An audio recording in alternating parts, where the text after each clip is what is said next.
श्री श्रीमद् भागवतम द्वितीय स्कंद तृतीय अध्याय श्लोक संख्या 10। शब्दाद अनुवादिम तात्पर्य कृष्ण कृपा मूर्ति श्री श्रीमद् अभय चरणारविंद भक्तिवेदांत स्वामी प्रभुपाद द्वारा अकाम सर्व कामो वा मोक्ष काम उदार देहि तीव्रेण भक्ति योगेन यजेत पुरुषम परम। अकाम जिसने समस्त भौतिक इच्छाओं को पार कर लिया है, सर्व काम जिसमें समग्र भौतिक इच्छाएं हैं, वा अथवा मोक्ष काम मुक्ति की इच्छा रखने वाला,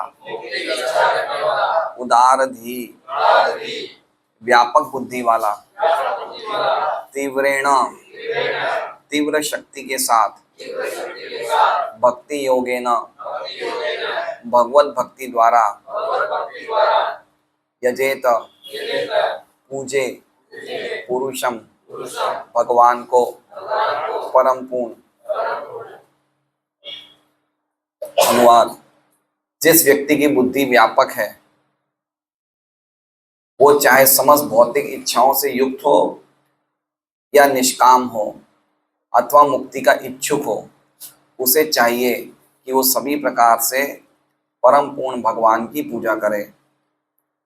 ओम अज्ञानतिमिरान्धस्य ज्ञानाञ्जनशलाकया चक्षुरुन्मीलितं येन तस्मै श्रीगुरवे नमः। नाम श्रेष्ठमनुमपि शचीपुत्रम् अत्र स्वरूपं रूपं तस्याग्रजम् उरुपुरीं माथुरीं गोष्ठवाटीं राधाकुण्डं गिरिवरम् अहो राधिका माधवाशां प्राप्तो यस्य प्रतिकृपया श्रीगुरुं तं नतोऽस्मि।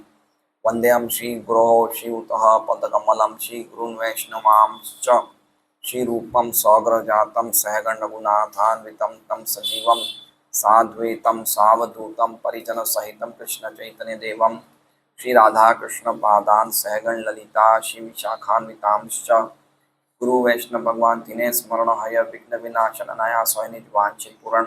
हरे कृष्णा कृष्णा कृष्णा हरे हरे, हरे राम राम राम हरे हरे।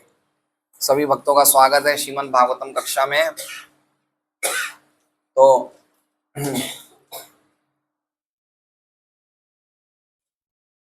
आज का जो श्लोक है वो श्लोक बहुत ही अद्भुत श्लोक है, लेकिन उस श्लोक को पहले समझने के लिए हम थोड़ी सी पीछे जाएंगे जिससे कि श्लोक को हम ढंग से समझ सकें।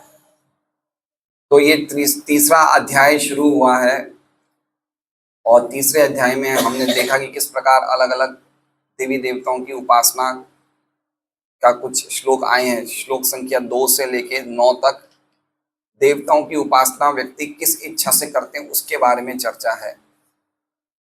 तो अचानक देवताओं की उपासना कहाँ से आ गई, तो ये हमें समझना पड़ेगा। तो उसका लिंक पहले वाले श्लोक में है। हमने पिछले अध्याय में देखा था कि ये निश्चित हो गया था कि भगवान की भक्ति साधन भक्ति के अलावा और कोई अन्य शिवम मार्ग नहीं है।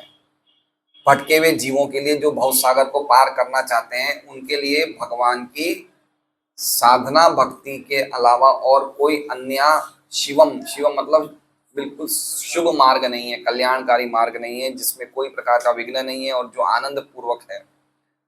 और उसी में भी, उसमें भी पर्टिकुलरली श्रवण कीर्तन और स्मरण, तो उसके बारे में बताया था। और फिर आखिरी श्लोक था, उसमें श्रवण कीर्तन स्मरण करने से क्या प्राप्त होता है, क्या फल मिलता है, वो श्लोक था। क्या था वो?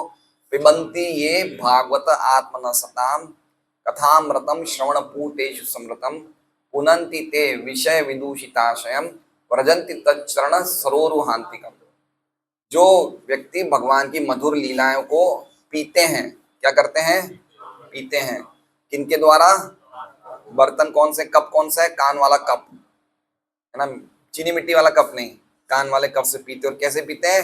भर भर के पीते हैं। क्या होता है? उनके जो विषय विदुतिशाशय, उनके जो हृदय की जो गंदगी है, जीवन का उद्देश्य जो उनका दूषित है, वो पुनन्ति, वो पवित्र हो जाता है। और वो कहाँ जाते हैं? व्रजंती तच्चरण सरोरुहान्तिकम। और वो कहाँ जाते हैं?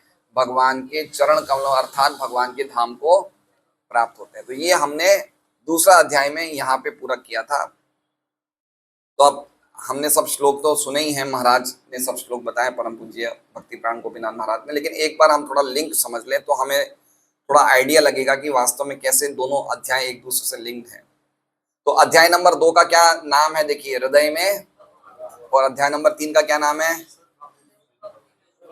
हृदय का परिवर्तन, है ना। तो हृदय में भगवान के बाद आता है हृदय का परिवर्तन। तो हृदय का परिवर्तन का अर्थ ये हो गया कि जब हमारे हृदय में कृष्ण सेवा के अलावा अन्य कोई भावना नहीं हो तो समझना चाहिए हमारा हृदय का परिवर्तन हो गया है। खाली एक ही इच्छा हो, क्या इच्छा हो, श्री कृष्ण की सेवा, श्री कृष्ण की भक्ति करने के अलावा अन्य और कोई दूसरा आशय नहीं हो, दूसरा कोई भावना नहीं हो, तो समझना चाहिए कि हम हृदय परिवर्तन को प्राप्त हो चुके हैं।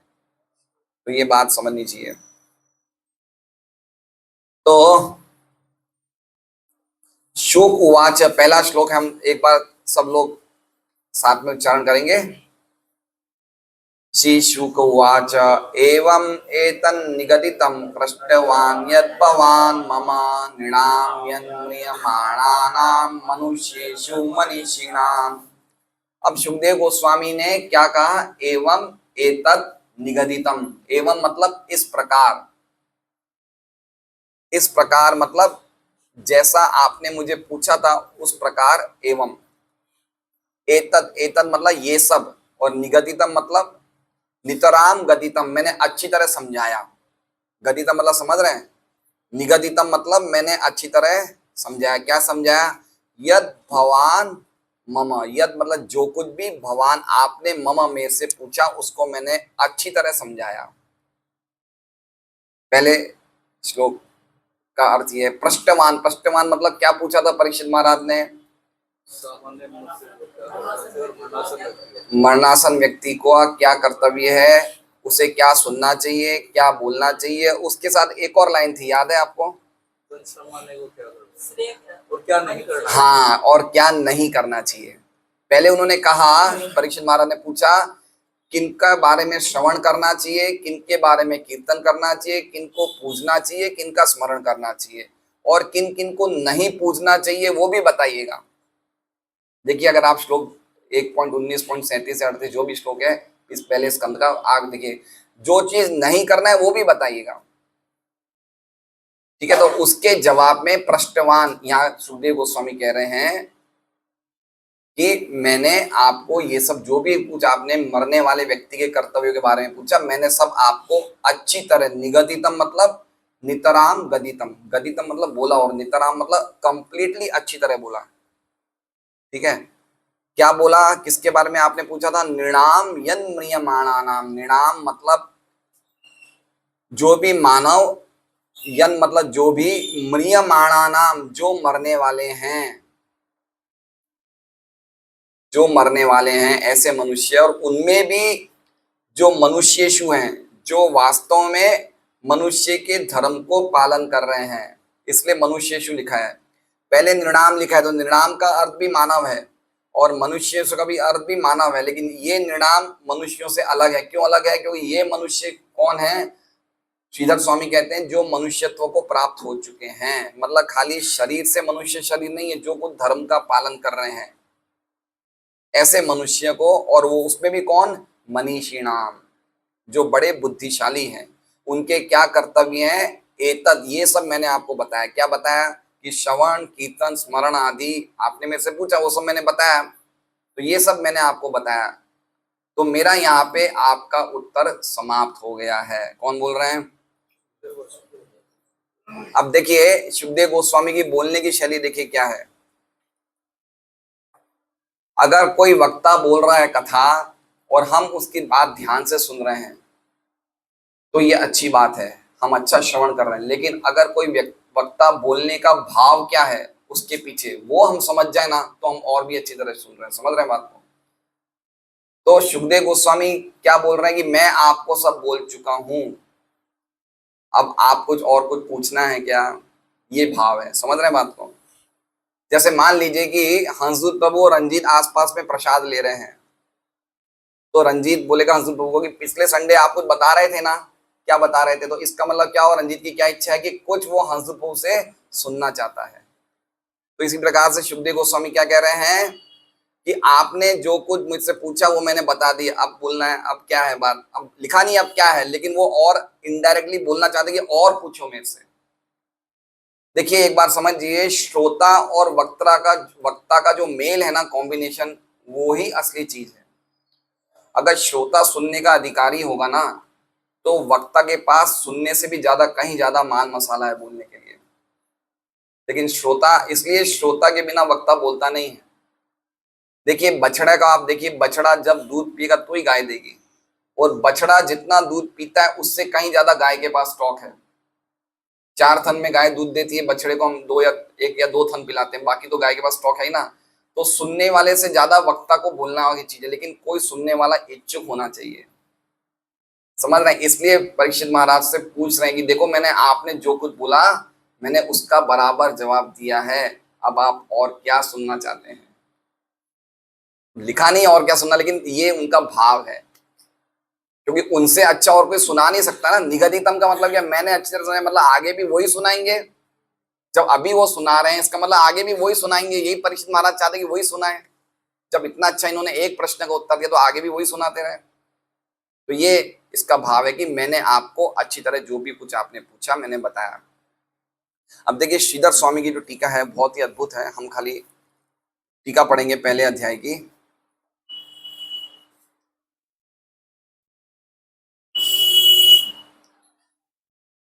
अभी दूसरे देवताओं के भजन और पुत्र वगैरह की सेवा जैसे तुच्छ फल हो रही हो है, वो त्याज्य है, इसलिए वो कह रहे हैं एवं।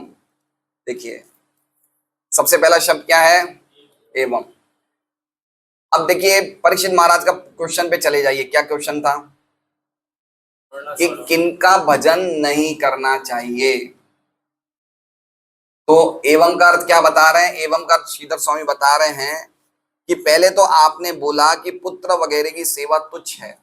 पुत्र मतलब समझ रहे हैं, पुत्र, परिवार, स्त्री, इन सब की सेवा क्या है, तुच्छ है। मतलब इनकी भजन, इनकी सेवा नहीं करनी चाहिए। इनका भजन मतलब इनकी सेवा नहीं, भजन का मतलब सेवा, इनकी सेवा नहीं करनी चाहिए। कहाँ लिखा हुआ है, सबसे दूसरे स्कंद के पहले अध्याय में लिखा है ना, वो है ना, कौन सा श्लोक है, निद्रया रियते नक्तम व्यवायन चवावय दिवाचारते हया राजन कुटुंब परिणवा और देहापत्य कलत्रादृश आत्मसेन्निश सत्सवि तेषाम प्रमत्व निधनम पश्यन अपि न पश्यति। तो ये 2 श्लोक में परीक्षित महाराज का पहला उत्तर बता रहे कि शुकदेव गोस्वामी इनका भजन नहीं करना चाहिए। इनका भजन नहीं करना चाहिए, साधारण परिवार के लोगों के पीछे पूरा समय नहीं लगाना चाहिए। पहला आंसर दे दिया। शुकदेव को परीक्षित महाराज का क्या प्रश्न था, किनका भजन नहीं करना चाहिए, तो पहला उन्होंने आंसर दिया कि परिवार के लोगों का तुच्छ सेवा नहीं करनी चाहिए। अब दूसरा आंसर क्या कह रहे हैं कि देवताओं की भी पूजा नहीं करनी चाहिए, इसलिए कह रहे हैं एवं। समझ रहे हैं, पिछले श्लोक में बता दिया इनकी नहीं करनी चाहिए, परिवार वालों की। अब ये बता रहे कि देवताओं की पूजा भी तुच्छ ही है, इसलिए इसे भी नहीं करना चाहिए। समझ रहे हैं? देखिए किसी व्यक्ति को कोई ढंग से कोई बात समझानी होती है ना, तो ये भी बताया जाता है पहले कि बेटा तुम्हारे, जैसे मान लो कि अगर सर्वदिक प्रभु अपने बेटे को कुछ समझाएं, गौरव को कुछ बात समझा, तो इनको ये भी समझाएंगे कि बेटा पहले पहले इन लोगों ने ये गलत काम किया तो तुम वो मत करना। तो इनको सही चीज समझाने से पहले क्या समझा रहे हैं, गलत क्या है। तो उसी प्रकार से शुकदेव गोस्वामी बुद्धिशाली व्यक्तियों को शिक्षा देने से पहले जो बुद्धिशाली व्यक्ति नहीं है उनको वो क्या करते हैं वो बता रहे हैं। तो दूसरे श्लोक से लेके 9वें श्लोक तक, जैसे ये श्लोक में क्या लिखा हुआ है, उदारधि, तो दूसरे श्लोक से लेके 9वें श्लोक तक क्या बताएंगे, वो पूजा मंदधी किनकी पूजा करते हैं। मंदधी हो गया ना, ये उदारधी हैं। तो एक हो गए मंदधी, धी मतलब बुद्धि, मंद मतलब जिनकी बुद्धि बहुत मंद है, जो बिल्कुल मूर्ख हैं, वो उनकी पूजा कौन करते हैं और किस भावना से करते हैं वो बताएंगे दूसरे श्लोक से लेके 9वें श्लोक तक। आप ध्यान रखिए, ये जहां ये आ रहे हैं ये दूसरे श्लोक से 9 श्लोक की, भाई जिसको प्रजा प्रजा चाहिए वो प्रजापति की पूजा करे, जिसको ये चीज लिखा है ना ये सब, तो ये कोई शुकदेव गोस्वामी रिकमेंड नहीं कर रहे हैं। ये ऐसा नहीं बोल रहे कि ये हमें करना चाहिए, लेकिन ये बता रहे हैं बुद्धिशाली परीक्षित को कि तुम्हें क्या करना चाहिए उससे पहले मैं ये बता दूं कि क्या नहीं करना चाहिए। तो ये लोग जो हैं, ये लोग बुद्धिशाली नहीं है, तो ये लोग ऐसे काम करते हैं। समझ रहे हैं बात को? तो दूसरे से लेके 9वें श्लोक तक अल्टीमेटली वो कृष्ण भक्ति का ही शिक्षा दे रहे हैं, लेकिन कैसे दे रहे हैं? नेगेटिव रूप से दे रहे हैं कि देवताओं की उपासना मत करना। तो वो सुखदेव गोस्वामी की जो पवित्रता है वो इतनी जबरदस्त है कि देवताओं की उपासना के श्लोक बोल रहे हैं, लेकिन उसमें भी कृष्ण भक्ति की ही शिक्षा दे रहे हैं। समझ रहे हैं बात को? ये 8 श्लोकों में क्या बोल रहे हैं वो, कि जिसको रूप चाहिए वो इनकी पूजा करें, जिनको अन्न चाहिए वो अदिति की पूजा करें। ये सब लिखा नहीं लिखा है, लेकिन अल्टीमेटली वो क्या कहना चाहते हैं? ये तुम्हारा काम नहीं, किनका काम है? ये जो मूर्ख है उनका काम है। समझ रहे हैं कैसे लिंक है? कितना गहरा लिंक है ये, इसलिए समझना चाहिए। जैसे कोई चीज नेगेटिव बोली जाती है तो उसका अर्थ ये नहीं कि वो नेगेटिव है, वो पॉजिटिव है। जैसे मान लीजिए रूप गोस्वामी लिखते हैं कि जो कृष्ण केशी घाट पे बंसी बजा रहे हैं, जो त्रिभंग रूप में खड़े हैं केशी घाट पे बंसी बजा रहे हैं, तुम वहां मत जाना कृष्ण को देखने के लिए, क्योंकि अगर तुम वहां चले गए तो अपने परिवार का सुख, समाज का सुख सब भूल जाओगे, इसलिए तुम वहां मत जाना। तो ये क्या है? ये है नेगेटिव, लेकिन बताना क्या चाहते हैं? पॉजिटिव की जाना चाहिए। तो उसी प्रकार से देवताओं की उपासना के लिए यहाँ लिखे हैं श्लोक, लेकिन अल्टीमेटली क्या बता रहे हैं कि ये मूर्ख लोग करते हैं, समझदार लोग नहीं करते हैं। तो ये इसलिए मैं आपको लिंक बताना चाहता था। तो इस श्रीधर स्वामी की टीका हमने पढ़ ली पहले श्लोक की। अब हम विश्वनाथ चक्रवर्ती ठाकुर की टीका पढ़ते हैं।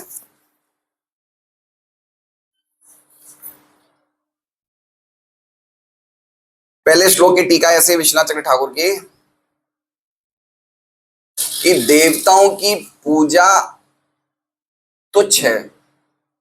देखिए एक बात समझिए, देवताओं की पूजा तुच्छ है का मतलब ये नहीं कि देवता तुच्छ है।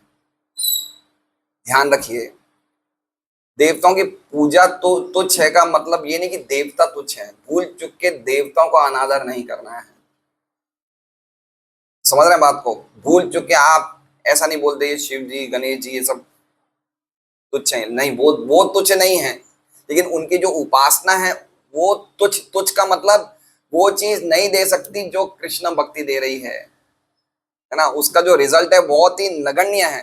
तुच्छ का मतलब जो एक वास्तव में एक व्यक्ति को चाहिए वो चीज वो नहीं दे सकते हैं, इसे कहते हैं तुच्छ है। लेकिन इसका मतलब ये नहीं कि हम देवताओं की इंसल्ट करें, ठीक है? तो कह रहे हैं कि देवताओं की उपासना तुच्छ है, उसका उसके बारे में बताया है, और ये बताया है कि ये सब निरर्थक है। भगवान की भक्ति में लगे बिना ये सब निरर्थक है। आगे कह रहे हैं विश्वनाथ चक्रवर्ती ठाकुर की, आपने में से मरने वाले व्यक्ति के कर्तव्य पूछे, मैंने आपको बताए। क्या बताए? मैंने योगी के 2 मार्ग बताए। बताए नहीं बताए? कौन से 2 मार्ग हैं नरपत जी? कौन से 2 मार्ग हैं? अध्यात्मवादी और नहीं, ये नहीं, ये नहीं। सद्य मुक्ति और क्रम मुक्ति, ठीक है? और आगे क्या कह रहे हैं? और उनमें भी जो बुद्धिशाली हैं और मरने वाले हैं उनके लिए मैंने बताया श्रवण कीर्तन स्मरण। देखिए अब इन्होंने कितनी सुंदर बात बताई।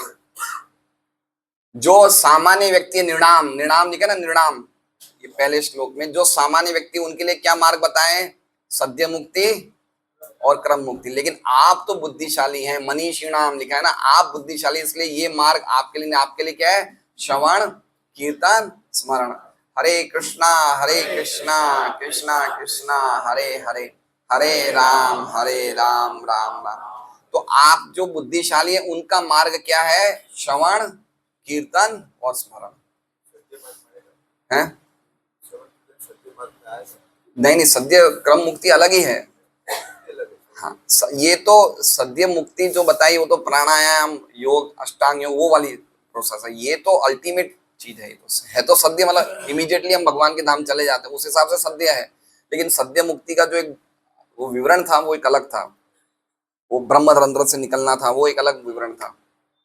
तो कह रहे हैं कि आप तो बड़े बुद्धिशाली हैं और आप समझदार हैं, लेकिन आप मृत्यु को प्राप्त होने वाले हैं, इसलिए मैंने आपको श्रवण, कीर्तन और भगवान की मधुर लीलाओं का स्मरण करने का मार्ग बताया। अब आगे क्या कह रहे हैं कि अब आप उनके कार्य सुने जो बुद्धिशाली नहीं है। तो दूसरे श्लोक में क्या बता रहे हैं, अब आप उनके कार्य सुने जो बुद्धिशाली नहीं है, और ये ऐसा समझा जा सकता है कि इसके द्वारा कि किनकी पूजा करनी चाहिए, उसको उससे पहले ये बताना चाहिए कि किन विग्रहों की पूजा मूर्ख लोग करते हैं। समझदार लोग किनकी पूजा करें, उससे पहले क्या बता रहे हैं कि मूर्ख लोग किन विग्रहों की उपासना करते हैं, उसका वर्णन है। तो ये रिकमेंडेशन नहीं है, ये कहीं भी देवताओं की उपासना का, भाई कल को मान लीजिए मामा जी बोले कि मुझे तो बहुत बच्चे पैदा करने में प्रजापति ब्रह्मा की उपासना करूंगा, इसमें लिखा है ना शुभदेव गोस्वामी ने, तो ये नहीं है, इसका रिकमेंडेशन नहीं है। ये तो बता रहे हैं कि समझदार व्यक्ति जो करता है, उससे पहले बता रहे हैं मूर्ख लोग क्या करते हैं। समझ रहे बात को? तो देवताओं की उपासना किनका काम है? मूर्खों का काम है, ये शुभदेव गोस्वामी बोल रहे हैं। ठीक है, अब हम लोग ये 8 श्लोकों का उच्चारण नहीं करेंगे, क्योंकि ऑलरेडी हम सब महाराज ने आप लोग को बोल दिए हैं। ठीक है,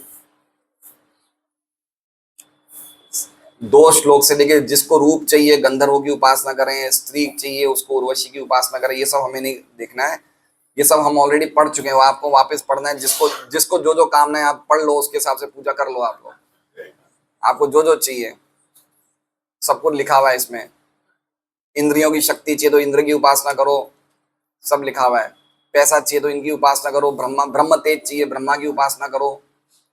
अब देखिए 9वें श्लोक के आखिर में क्या लिखा हुआ है, सबसे आखिर में देखते हैं। अकाम पुरुषम परम, देख रहे हैं 9वें श्लोक में। 9वें श्लोक में आखिर क्या कि अगर किसी की कोई भी इच्छा नहीं है, अगर किसी को कोई भी प्रकार की भौतिक भोग की इच्छा नहीं है, तो उसे क्या करना चाहिए? उसे पूर्ण पुरुषोत्तम भगवान की पूजा करना चाहिए। अब ये श्लोक से आज के श्लोक का लिंक है। जिसकी कोई भी इच्छा नहीं है, उसे किसकी पूजा करनी चाहिए? भगवान की इच्छा पूजा करनी चाहिए। हमारी इच्छाएं हैं या नहीं है? है। तो क्या हम देवताओं की पूजा करें? नहीं, हमें भी भगवान की ही पूजा करनी चाहिए, श्लोक में बता रहे हैं। देखिए एक बात समझिए, ये बात बिल्कुल सही है कि भौतिक इच्छाओं के साथ भगवान के पास नहीं जाना चाहिए, लेकिन ये बात भी बिल्कुल सही है कि अगर भौतिक इच्छाओं तो भी भगवान के पास ही जाना चाहिए। देखिए दोनों सेंटेंस समझ रहे हैं? भाई कहा जाता है अगर आपकी भौतिक इच्छाएं, हमारे आचार्य बोलते हैं किसके पास नहीं जाना चाहिए? भौतिक इच्छाओं लेके भगवान के पास मत जाओ। और हम यही पढ़ते हैं कि शुद्ध भक्ति में भगवान से कुछ मांगो नहीं। लेकिन अब किसी की इच्छा है तो वो क्या करे? है भाई किस चीज का, अब नहीं मानते कोई लोग, है नहीं है। अब कोई व्यक्ति चाहे कितना ही सुन ले, उसके मन में जो इच्छा है वो मारेगा थोड़ी वो। मान लो कोई व्यक्ति की घर बनाने की अच्छी इच्छा है, बड़े घर बनाने की, अब हम चाहे कितना ही बोल दे भाई आप छोटे से घर में रहो, तो अब उसकी इच्छा बना ली, वो नहीं मानेगा, तो क्या वो भगवान की पूजा नहीं कर सकता है क्या? नहीं, उसे भी भगवान की ही पूजा करनी चाहिए, ये श्लोक में बता रहे हैं। समझ रहे हैं बात को? ऐसा नहीं है कि अगर उसकी इच्छाएं हैं तो वो देवताओं के पास जाए, नहीं, उन्हें किससे मांगना चाहिए? भगवान से ही मांगना चाहिए, ये श्लोक का थीम है। ठीक है, तो आज का श्लोक हम देखते हैं। अकाम सर्व कामो वा मोक्ष काम उदारधि। पहले हम अर्थ समझेंगे। अकाम, अकाम का अर्थ है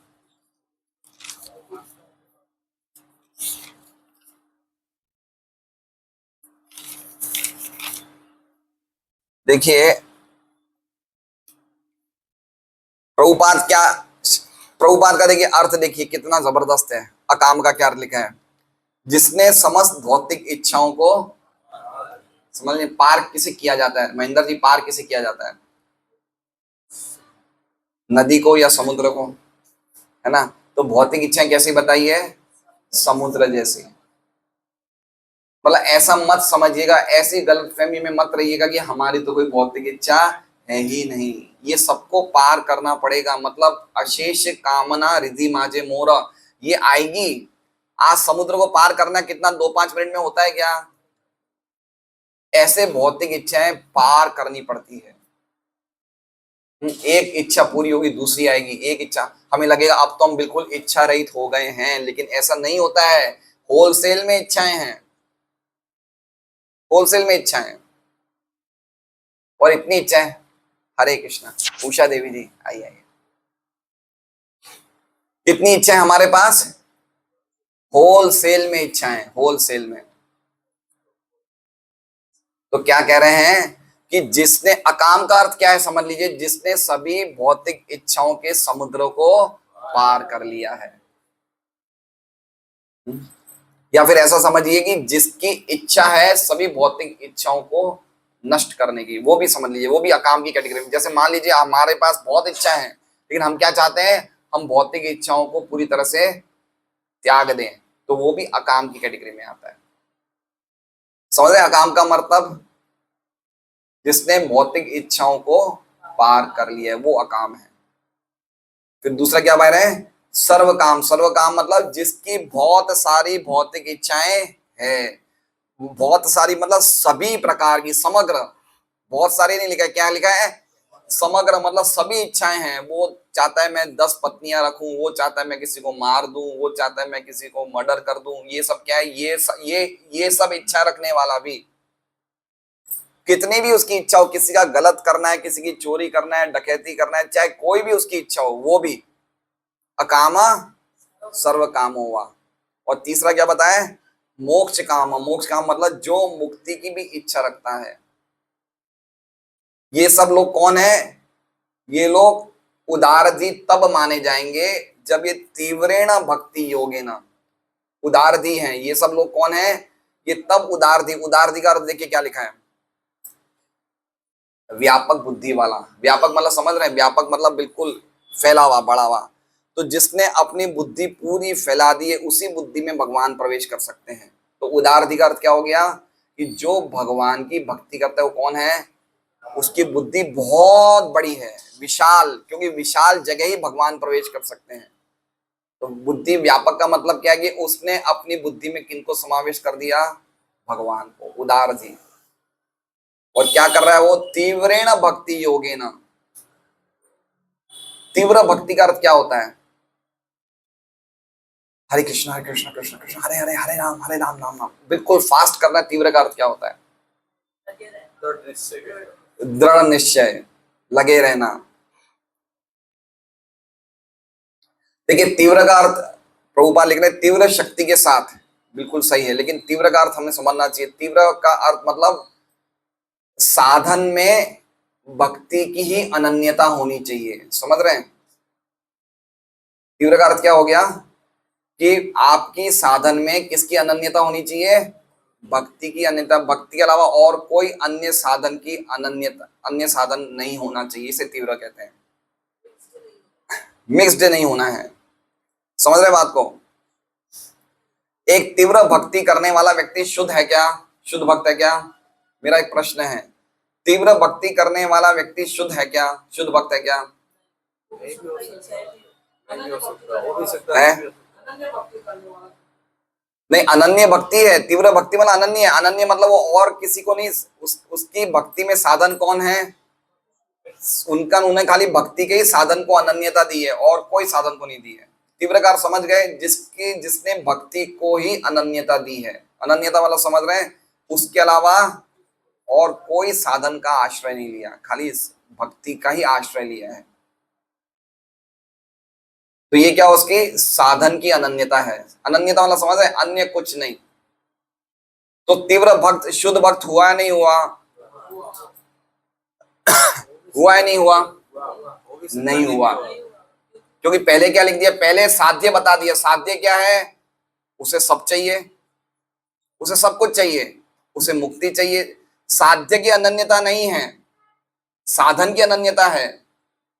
साध्य की अनन्यता क्या है, ओनली कृष्णा चाहिए। ये क्या है, साध्य मतलब समझ रहे हैं, जो प्राप्त करना है, और साधन मतलब जिसके द्वारा प्राप्त करना है। तो साध्य क्या है, सर्व काम हुआ, मोक्ष काम है। तो उसका साध्य क्या है, साध्य भी कृष्ण नहीं है। साध्य क्या है, अलग अलग चीजें हैं। तो साध्य की अनन्यता नहीं है, लेकिन साधन की अनन्यता है, इसलिए कहा गया तीव्र। समझ रहे बात को।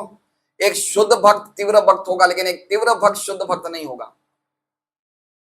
एक शुद्ध भक्त जो है वो तीव्र भक्ति कर रहा है, लेकिन तीव्र भक्ति करने वाला शुद्ध भक्त हो ये जरूरी नहीं है। समझ लीजिए, बहुत जबरदस्त बात है।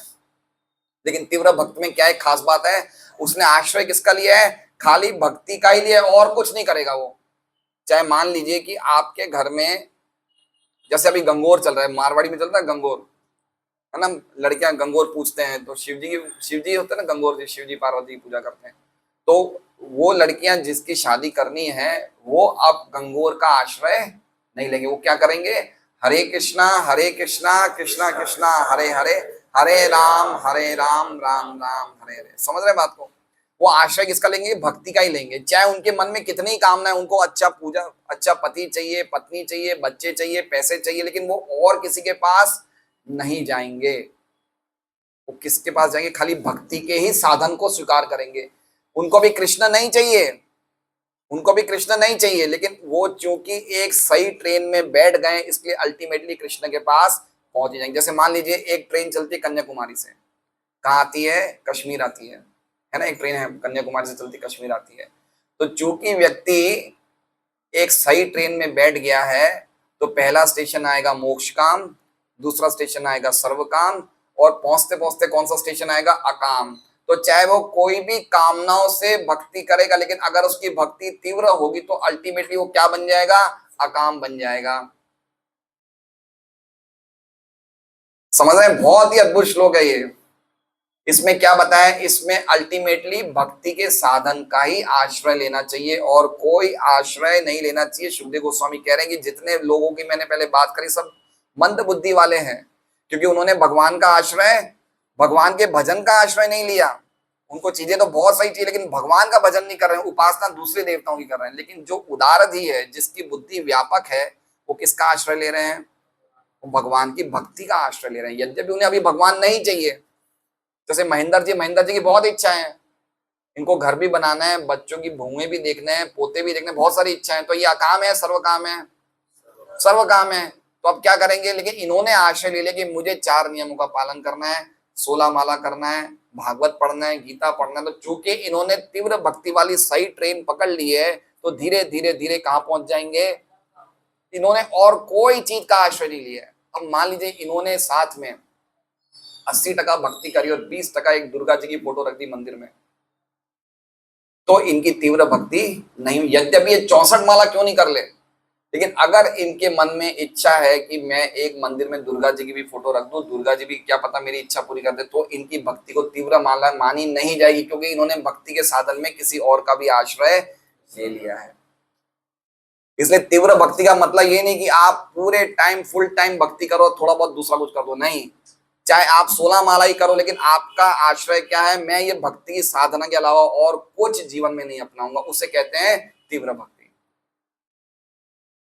समझ रहे बात को? है अन्याभिलाषिता शून्य। अगर हम तीव्र भक्ति की ट्रेन में बैठ गए हैं, तो अल्टीमेटली हमारे हृदय में जितनी भी कामनाएं हैं, मोक्ष की कामना है, मोक्ष की कामना तो दूसरी कामनाओं से और भी ज्यादा खतरनाक है। लेकिन मोक्ष की कामना का स्टेशन पार हो जाएगा, जैसे समुद्र पार करते हैं, धीरे धीरे सब कुछ पार करते हैं, अल्टीमेटली कहाँ जाते हैं? हम किनारे पे आ जाते हैं। तो ऐसे ही भक्ति करते करते सभी हमारी भावनाएं धीरे धीरे धीरे धीरे अल्टीमेटली हम किस में आ जाएंगे? अकाम पे आ जाएंगे। ये श्लोक का अर्थ है। अकाम सर्व कामो वा मोक्ष कामो उदारधि तीव्रेण भक्ति योगेन यजेत पुरुषम परम। तो एक्चुअली में ये हमने अभी टीकाएं भी नहीं पढ़ी है और प्रभुपाद का तात्पर्य भी नहीं पढ़ा है, और मुझे अभी रेलवे स्टेशन जाना है, 5 मिनट में मुझे आउट ऑफ स्टेशन जाना है। तो हम सोच रहे हैं कि कल इसको वापस कंटिन्यू रखे तो अच्छा है, क्योंकि अलग अलग आचार्य भी टीका है, बहुत कुछ समझने जैसा, बहुत ही अद्भुत श्लोक है ये, समझने जैसा है। तो आप समझ गए ये पॉइंट इसका तीव्र भक्ति का। देखिए गीता जी में भी भगवान यही कहते हैं, है ना, 4 प्रकार के पुण्यशाली लोग आते हैं भगवान के पास। आर्तो, अर्थार्थी, जिज्ञासु, ज्ञानी च भरतर्षभ। और उसके बाद वाला श्लोक क्या? उदारा सर्व एवेते। ये जितने भी लोग हैं कौन है? ये सब उदार हैं। क्यों? किसके पास आए? भगवान की भक्ति का आश्रय लिया इन्होंने। इसलिए अल्टीमेटली क्या बता रहे हैं? ये 10 से लेके 12 श्लोक, 3 श्लोकों में 10वां, 11वां, 12वां में शुद्ध भक्ति का वर्णन किया है।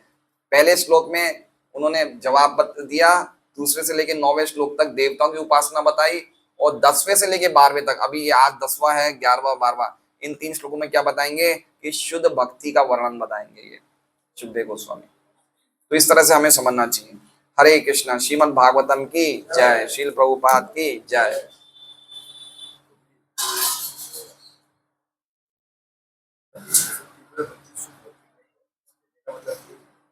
साधन अपना लिया, इच्छा हो तो साध्य भी साध्य हमारा आश्रम। साध्य में हम जानते हैं कृष्ण है, लेकिन बहुत सारी इच्छाएं हैं, बहुत सारी इच्छाएं हमारी, क्या करें आप बताइए। इच्छाओं को मार नहीं सकते, इच्छाएं पूरी करने की इच्छा है। जैसे ध्रुव महाराज थे, ध्रुव महाराज की क्या इच्छा थी? अपने दादा से भी बड़ा राज्य चाहिए, ब्रह्मा से बड़ा राज्य चाहिए। इच्छा कैसी थी उनकी? जबरदस्त इच्छा थी। लेकिन क्योंकि उन्होंने भगवान की भक्ति का आश्रय लिया, तो धीरे धीरे फिर बाद में भगवान का दर्शन करके भी दुखी हो गए, बोले मैंने ये सब क्यों मांगा। देखिए वो व्यक्ति जिसकी इतनी सारी इच्छाएं थी कि इतना बड़ा राज्य चाहिए, वो क्या बोल रहा है ये तो पागल है, मैंने ये सब क्यों मांगा। तो वैसे हम लोग शुद्ध हो जाएंगे। ये भगवान की भक्ति की महिमा है। तो 3 श्लोक में भगवान की भक्ति की महिमा बताई है कि करते रहो, लगे रहो, ट्रेन में बैठे रहो, धीरे धीरे अपने आप अकाम होके रेलवे स्टेशन पे आप पहुंच जाओगे। ये अर्थ बता रहे हैं।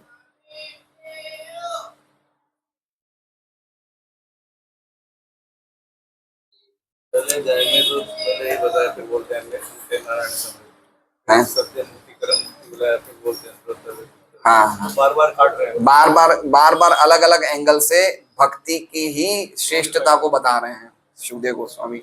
अलग अलग तरीके से, हर तरीके से मुक्ति का मार्ग बताया, सद्य मुक्ति, क्रम मुक्ति, उसके बाद भक्ति की श्रेष्ठता बताई, है ना। और अभी भी अलग अलग देवताओं की उपासना बताई। उसके बाद उन सबको काट के क्या बोल रहे हैं, वो सब मंद बुद्धि वाले हैं लेकिन उदार दिए हैं, वो भगवान की भक्ति करते हैं। ये बातें बहुत जबरदस्त है। हमें इस एटलीस्ट कम से कम इस चीज से ये तो समझें कि जब हम भक्ति में आ गए हैं तो हमें देवताओं की पूजा करने की आवश्यकता नहीं। इतना बात समझ लें, आज हमारे लिए यही शिक्षा है। क्योंकि हम में अभी भी एक आसक्ति है कि हम नवरात्र का व्रत कर लें, या हम गंगोर की पूजा कर लें, या फिर हम शीतला माता की पूजा। शीतला माता की भी पूजा इन दिनों ही होती है ना, है? तो माता जी यही तो बता रहे हैं, यही तो सुखदेव गोस्वामी कंसेप्शन क्लियर कर रहे हैं कि तीव्र भक्ति नहीं है खाली 16 माला करना या मालाओं को बढ़ाना नहीं। समझ, हमें एक फंडामेंटल समझना है, कंसेप्शन समझना है कि तीव्र भक्ति किसे कहते हैं। साधन की अनन्यता होनी चाहिए। साधन मुझे भक्ति के अलावा और कोई नहीं अपनाना जीवन में। और भक्ति तो भगवान की, हरि की होती है, विष्णु की भक्ति होती है। मुझे और कोई चीज का आशय, मुझे पूनम का व्रत नहीं करना है, चौथ का व्रत नहीं करना है, मुझे करना तो खाली यही है। अब जो भगवान देंगे देंगे, सुख देंगे दुख देंगे जो है, लेकिन मैं ये साधन को नहीं छोड़ूंगा। इसे बोलते हैं तीव्र भक्ति। लेकिन अगर हम लोग सोच रहे हैं कि भाई हम पूरे टाइम तो आज हमने इतने सालों से माला कर ली, चलो आप मैं अमरनाथ चला जाऊं और वहां पे शिव जी की पूजा कर लूं, मेरी ये कामना बाकी रहेगी, तो वो आपकी तीव्र भक्ति नहीं है। तीव्र भक्ति का तो समझ लीजिए अल्टीमेटली खाली साधन की अनन्यता। साधन की अनन्यता की मेरा फिक्स साधन है, मैं भक्ति के अलावा और कुछ जीवन में करूंगा ही नहीं, है ना। भक्ति को ही मैंने अपनाया और कोई उपासना में नहीं अपनाऊंगा। इसे कहते हैं तीव्र भक्ति। और ऐसी तीव्र भक्ति होने से, जैसे हम मान लीजिए जब धूप होती है ना, तो हम कपड़े सुखाते कैसे तुरंत सूख जाते हैं, और वही अगर मौसम मिक्स्ड अप हो तो कपड़े नमे नमे रह जाते हैं। उसी प्रकार से जब हमारी भक्ति शुद्ध होगी तब हमें तुरंत हमारा हृदय का जितना भी कल्मश है सब साफ हो जाएगा। शुद्ध भक्ति का मतलब, तीव्र भक्ति का मतलब धीरे धीरे हमें वो शुद्ध कर ही देगी, हमें शुद्ध कर देगी वो। लेकिन अगर भक्ति मिश्रित होगी तो जैसा प्रभु जी ने बताया, कोटि जन्म करे यदि श्रवण कीर्तन तबु तो ना पाए कृष्ण पदे प्रेम, तभी भी हम कृष्ण प्रेम नहीं प्राप्त कर सकते। इसलिए बहुत इंपॉर्टेंट बात है। हरे कृष्णा। उदार भी पहले जरूरी है, तभी तीव्र भक्ति कर पाएंगे। जैसे हम लोग तो सालों से रास्ता में जाते हैं तो दर्शन करने जाते हैं, तो चला कि जाना चाहिए। हाँ जा सकते हैं आप, उनकी विशेष महिमा, आप जा सकते हैं, प्रणाम कर सकते हैं साला सर जी को, उनसे प्रार्थना कर सकते हैं, हनुमान जी से आप हमें भगवान की भक्ति दीजिए। हाँ तो हमें, अब जैसे हम नासिक गए तो त्र्यंबकेश्वर मंदिर आता है, जा सकते हैं वहां पे। लेकिन अब हमारे भावना बदल गई ना, हमारी चेतना बदल गई है। अब हमें वो सब पूजा पाठ की उपासना को विधि को नहीं अपनाना है, लेकिन हम प्रार्थना तो कर सकते हैं। सब महान भक्त हैं देवतागण तो, जैसे वृंदावन में गोपेश्वर मंदिर जाते हैं, वैष्णव गण जाते हैं, तो शिव जी से प्रार्थना करते हैं कि आप हमें शुद्ध भक्ति दीजिए, है ना। कभी कभी हमें शक्तिपीठ भी जाना पड़ता है, शक्तिपीठ है 51 शक्तिपीठ है तो हम यही प्रार्थना कर रहे हैं, इतनी बड़ी बड़ी देवियों के मंदिर हैं कि आप हमें भक्ति दीजिए। लेकिन उसको फिर एक नियम नहीं बना ले कि हमें रोज ही जाना है। वो कभी अब चले गए, मान लो चले गए तो पूजा कर लिया। चैतन्य महाप्रभु साउथ में गए यात्रा में, तो उस टाइम जितने भी शिव जी के मंदिर थे सब गए चैतन्य महाप्रभु हैं, उनके कार्यक्रम में भाग नहीं ले, अपनी पूजा मतलब प्रार्थना कर ले, और उनसे हम भगवान की भक्ति का प्रार्थना कर सकते हैं। लेकिन है हाँ, यस माता जी, हरे कृष्ण। उदारती में उदारती होगा तो